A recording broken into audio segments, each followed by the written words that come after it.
ఝాన్సీ అనే నేను నా హక్కుల కోసం పోరాడడానికి సిద్ధంగా ఉన్నాను. మరి మీరు? మౌన పోరాటం, మౌన పోరాటం. సరిగ్గా తినలేకపోతున్నాను, సరిగ్గా నిద్రపోలేకపోతున్నాను. అమ్మతో మాట్లాడలేను, నాన్నతో చెప్పలేను. ఏం చేయాలో తెలీదు. Rudra I can understand. అదిగో ఆ గుళ్ళో దేవుడి మీద బొట్టేసి చెప్తున్నాను, నీ మీద పిచ్చి ప్రేమను పెంచుకున్నది నిజం. నీతో మాట్లాడాలని, నిన్ను చూడాలని, నీతో నీ గడపాలని ఎన్నో కలలు కన్నది నిజం. కానీ ఎప్పుడైతే నీకు పెళ్ళైందని తెలిసిందో అప్పుడే అక్కడే నా మనసుని చంపేసుకున్నాను. నిన్ను పూర్తిగా మర్చిపోవాలనుకున్నాను, నీతో స్నేహం మాత్రమే చేయాలనుకున్నాను. కానీ ఇంతలోనే నా జీవితంలో ఎప్పటికీ తేరుకోలేకుండా, అసలు మర్చిపోలేకుండా దెబ్బ కొట్టావు. అవును, నా వల్ల చాలా పెద్ద తప్పే జరిగింది. కానీ ఏం చేయను, నాకప్పుడు నువ్వు కనిపించలేదు, అవంతే కనిపించింది. ఏం చేయను, నేను కూడా రోజు నరకం అనుభవిస్తున్నాను. ఈ తప్పుని ఎలా సరిదిద్దుకోవాలో అర్థం కాక పిచ్చెక్కిపోతుంది.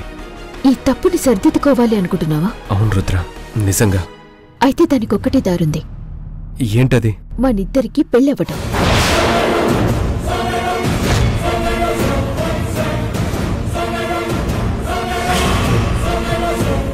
ఏం మాట్లాడుతున్నావు? ఏంటలా అంటున్నావు? పెళ్లి మాట ఎత్తగాని అదేదో ఇంతకు మించిన తప్పు అన్నట్టు మాట్లాడుతున్నావు.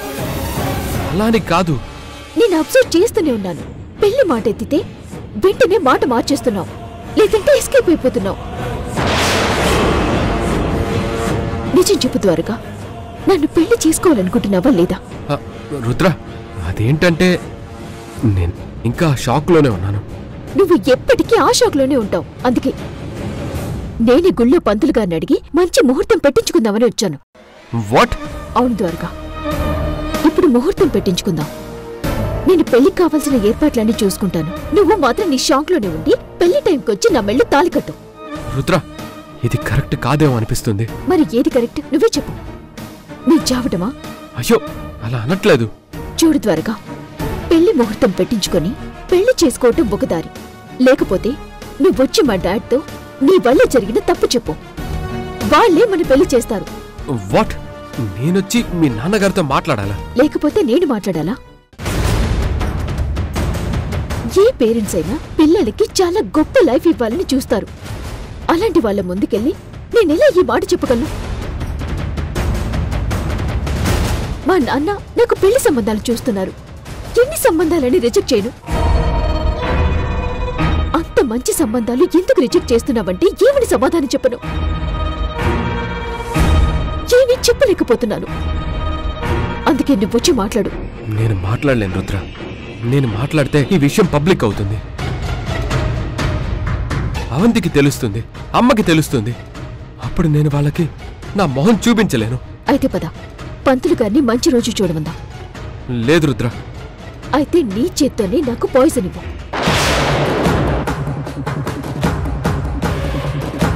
రుద్ర, చూడు త్వరగా, నువ్వింకేమీ మాట్లాడకు. వెళ్ళి పెళ్లి ముహూర్తం పెట్టించుకొని చక్కగా పెళ్లి చేసుకుని కాపురం పెడదాం.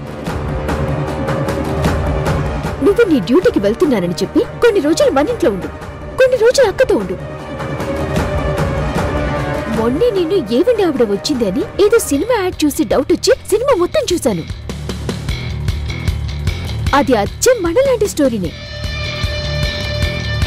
ఒక హస్బెండ్ 2 వైఫ్స్. పద ద్వారగా, మన సమస్యకి ఇదే పరిష్కారం. పద. రుద్ర, రుద్ర, రుద్ర ప్లీజ్ వదులు. ఇదిగోండి మీ జాతకం. ఉంటాను గురువుగారు. సంతోషం.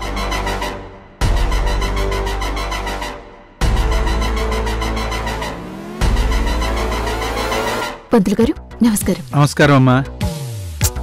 ద్వారకా కూర్చో. చెప్పండమ్మా. పంతులు గారు, మా పెళ్లికి మంచి ముహూర్తం చెప్పండి. మీ date of birth, time of birth, పేర్లు చెప్పండమ్మా.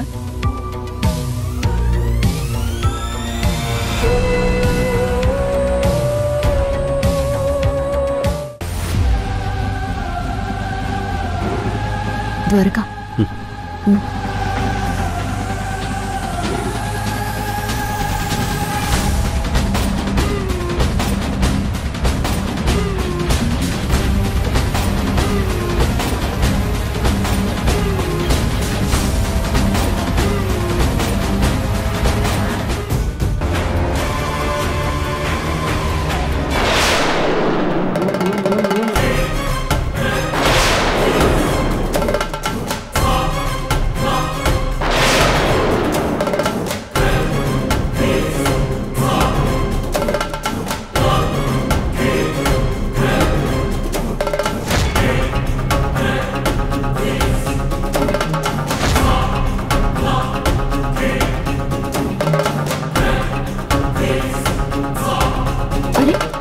అవంతక్క,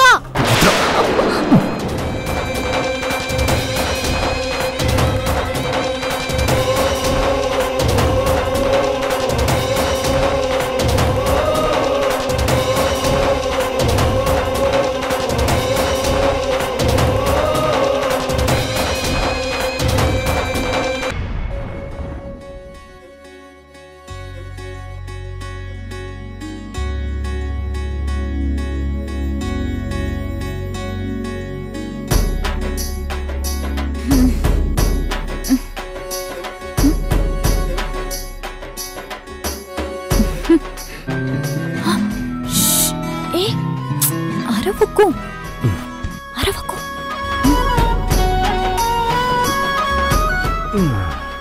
అలారం కంటే ముందే లేస్తావు, ఇంకా అలారం ఎందుకు పెడతావు?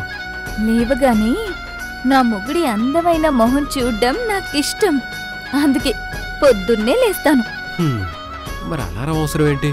నేను లేవగానే నా మొగుడు కూడా నన్ను చూడాలి కదా. అందుకని అలారం పెట్టి నన్ను లేపేస్తావా?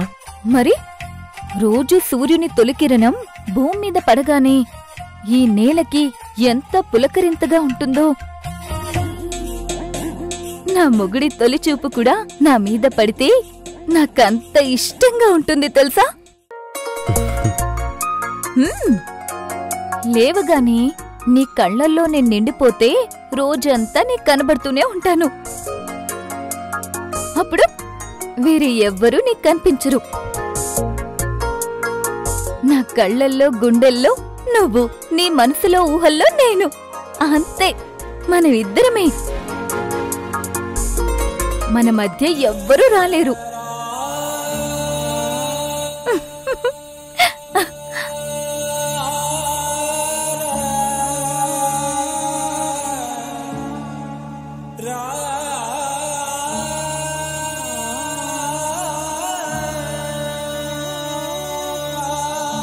సరే, మా అత్తయ్య కాఫీ పెట్టాలి. అమ్మా పాలు. అదిగో పాలు కూడా వచ్చేసాయి.